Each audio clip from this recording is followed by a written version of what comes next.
After the seal and repositioned Atto 3, BYD has a new car in the market. No, this isn't a new generation of the E6 MPV, the car that began BYD's India innings. In fact, it is quite an extensive update or facelift. The eMAX7 looks more modern compared to the E6. It holds a similar proportion to the E6 but has details like this satin silver panel with the BYD lettering, those sexy looking LED headlamps, the 17-inch alloy wheels and the very nice looking LED tail lamps. Very modern, very sophisticated. And while the E6 never got those roof rails, the eMAX7 does, but they are not functional. It gets the BYD trademark rotating touchscreen, but it's now 12.8 inch with better graphics and response than the one on the E6. The cluster is still semi-digital. Odd, right?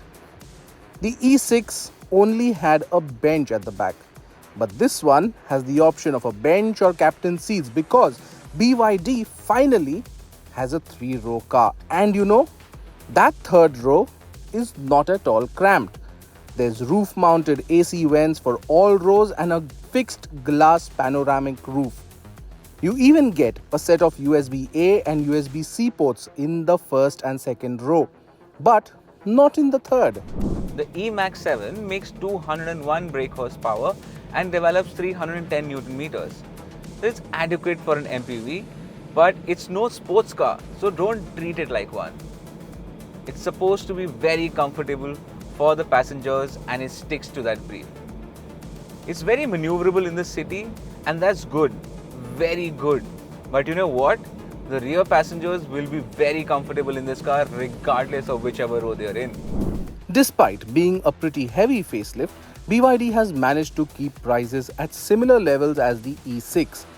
The eMAX7 starts at 26,90,000 rupees and even in its top-end variant is just a smidge under 30 lakh rupees. Considering you get so much more here, 3 rows, bigger touchscreen, the fixed panoramic glass roof, 2 battery pack options, the list goes on. Should the Toyota Hycross and Maruti Suzuki Invicto be worried then?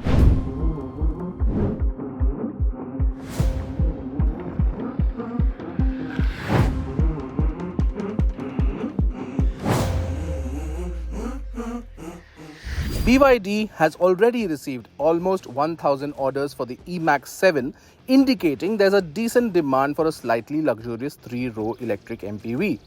But how good is it? The eMAX7 just looks better than the E6. You have this satin silver panel with the BYD lettering. You now also get these good looking LED headlamps. But those intakes in the bumper may fool you into thinking that this is an ICE car. It still gets those 17-inch alloy wheels like the E6, but it looks much better now. At the back you get these sexy looking LED tail lamps with a light bar and you now get an electric tailgate. Open that and you see the surprise. Yes, it has been upgraded to a 3-row MPV. The eMAX7 follows the new dragon face design language that gives it a face similar to the Atto 3. BYD calls the headlamps crystal diamond floating LEDs. They look superb, though the silhouette doesn't change. There are enough changes made to make it stand out. And yes, fool you into thinking that it's a new gen, though it's not. Getting in isn't very difficult, even though the second row doesn't fold fully flat. Space back here is pretty adequate, honestly. You will be comfortable in the back seat. You sit a bit knees up, but it isn't bad. Creature comforts only include these cup holders and these AC vents. Unlike the E6, you now also get a choice of a 6-seater configuration with captain seats. The seats are comfortable and can be moved forward and back to create decent legroom.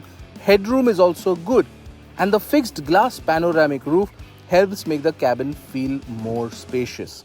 You can call the rear seats a bit Spartan since you only get a USB-A and a USB-C port, AC controls and a cubby hole. And while the front row seats get ventilation, why not give it here too? Since most buyers would rather be sitting here, isn't it?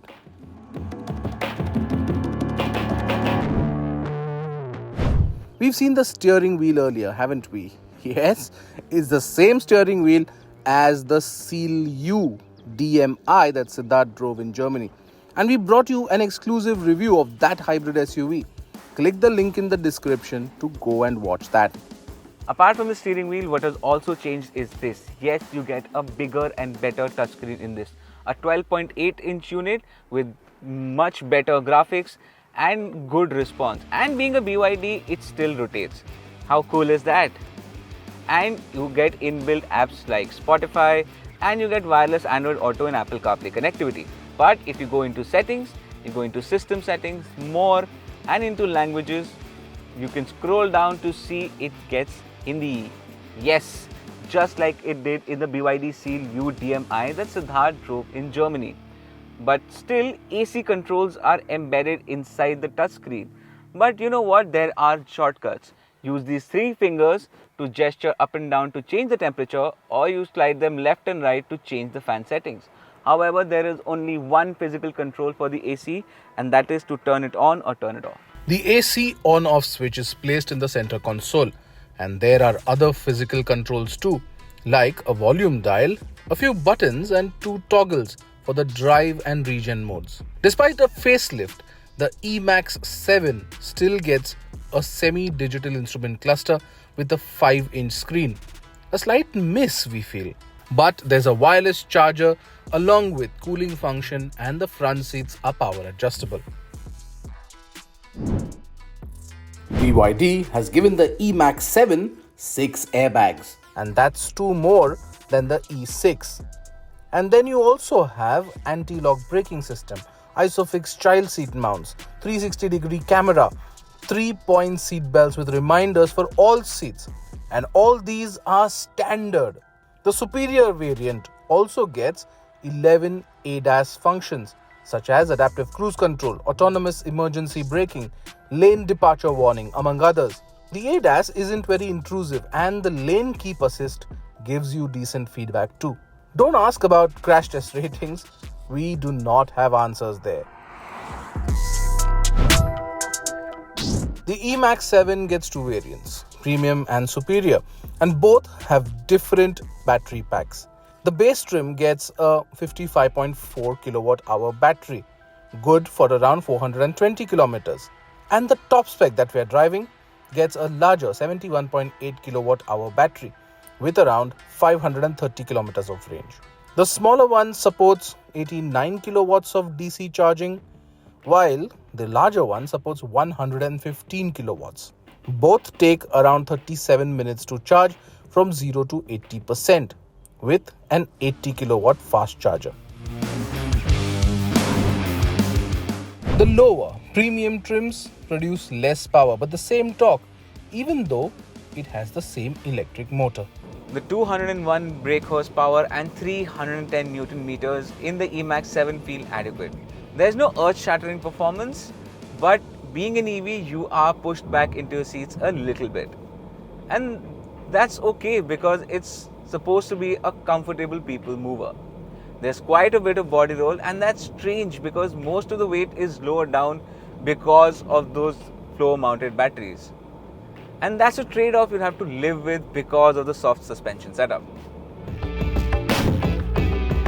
The passengers in the second and third row would be very happy with the ride quality, even though the ride is quite bouncy in the last row as you're right on the rear axle.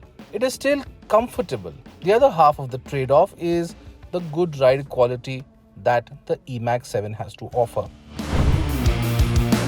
Unlike the E6, the eMAX7 comes with 2 trims and both are fairly loaded. The only things the premium trim doesn't have are ADAS, the glass roof, powered front seats with ventilation, powered tailgate and roof rails.